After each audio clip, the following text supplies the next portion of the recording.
அவரை தொடர்ந்து குழுமியத்திலிருந்து வீரமணி ஐயா அவர்கள் இயற்கை விவசாயத்தில் எப்படி முந்திரி சாகுபடியை அதிகப்படுத்துவது, அதற்கான வழிமுறைகள் என்ன என்பதை பற்றி நம்மோடு உரையாட வருகிறார் குமிழியம் வீரமணி ஐயா அவர்கள். உங்களுடைய கரவோசையோடு.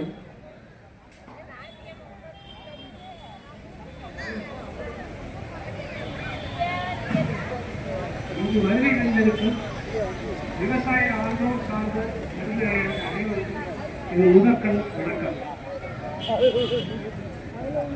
நமது தோழர் முருகன்குடி முருகன் அவர்களை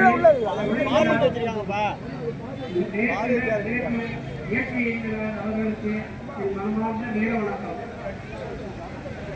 நான் சாதாரண ஒரு விவசாயினா பார்வைக்காக வச்சிருக்கேன்.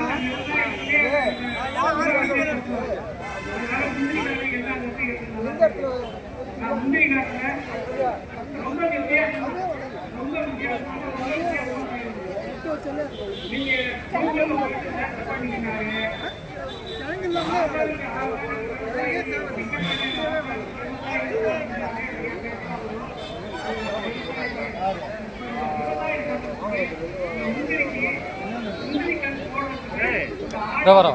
என்ன கொஞ்சம்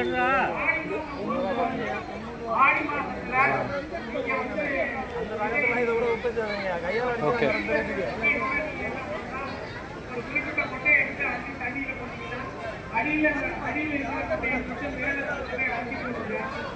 அடியில் இருக்கிற கொட்டையில எந்த தாய்மார்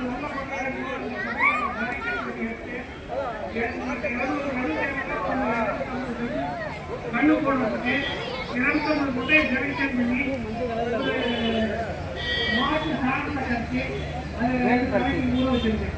2 நாளைக்கு ஊற வச்சுட்டு திரும்ப 2 நாள் கழிச்சு மண்ணில் கையில் மண் தயார் பண்ணி கட்டி கொடுத்துட்டு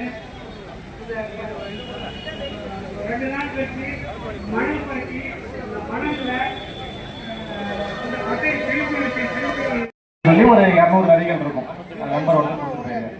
அப்போ நம்ம இன்னைக்கு விதைக்கிற ஒவ்வொரு விதையும் பல மடங்கு ஏறிக்கிட்டே இருக்கு. அப்போ நம்ம அன்னைக்கு போன ஆண்டு இதே கூடல நம்ம ஒரு 50 பேருக்கு விதைகள் பகிர்ந்துருக்கோம். ஆனால் அதில் குறிப்பிட்ட சில நபர்கள் ஆர்வமாக எடுத்துக்கிட்டு அந்த விதைகளை உற்பத்தி பண்ணி நல்ல ஒரு உணவை சாப்பிட்றாங்க.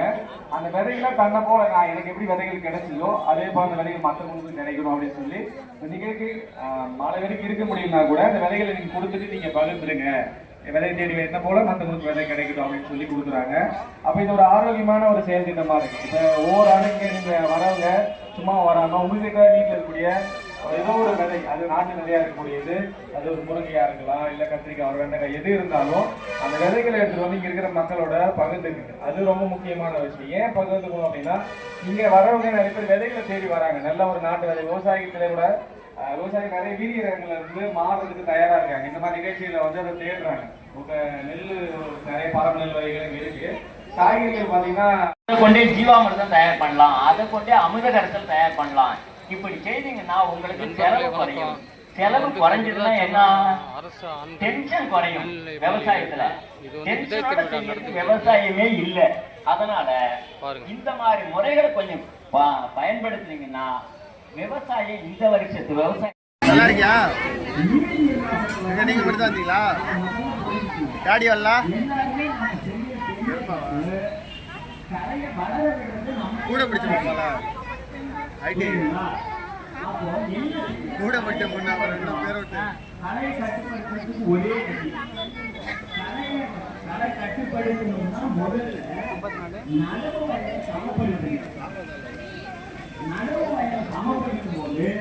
ஒரு வயல் கண்டிப்பா மேற்பட்டமா இருக்கும். எந்த வயலா இருந்தாலும் நாம 1ஆம் தேதி கூட நீங்க சீரக செய்யலாம். புரட்டாசி, ஐப்பசி, கார்த்திகை, மார்கழி 4 மாசம். தை மாசம் முதலுக்கு முதல் வாரத்தில் அறுவடைக்கு வந்துடும். இந்த மாதிரி நெல்லுங்களை ஒவ்வொரு நெல்லையும் அந்தந்த டைம் பார்த்து சாகுபடி பண்ணீங்கன்னா இந்த நெல் தான் சாகுபடி பண்ணணுங்கிறதே இருக்கக்கூடாது. அந்தந்த சூழலுக்கு தவிர நம்ம சாகுபடி பண்ணணும். ஒண்ணு இந்த வருஷம் வறட்சி கொஞ்சம் அதிகமா இருக்குங்கிறாங்க. அதனால மழையும் கம்மியா இருக்குது. முகத்தை பார்த்துருக்கேன்.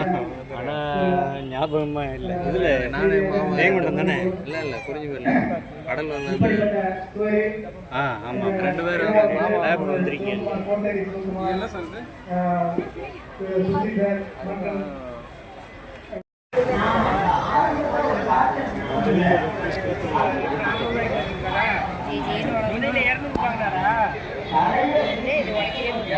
ஐயா இருந்தாங்க பூசணி ஒரு 10 ரூபாய் கொடுங்க 30 ரூபாய் பாக்கெட் பாக்கெட் எங்க இருக்கு பாக்கெட்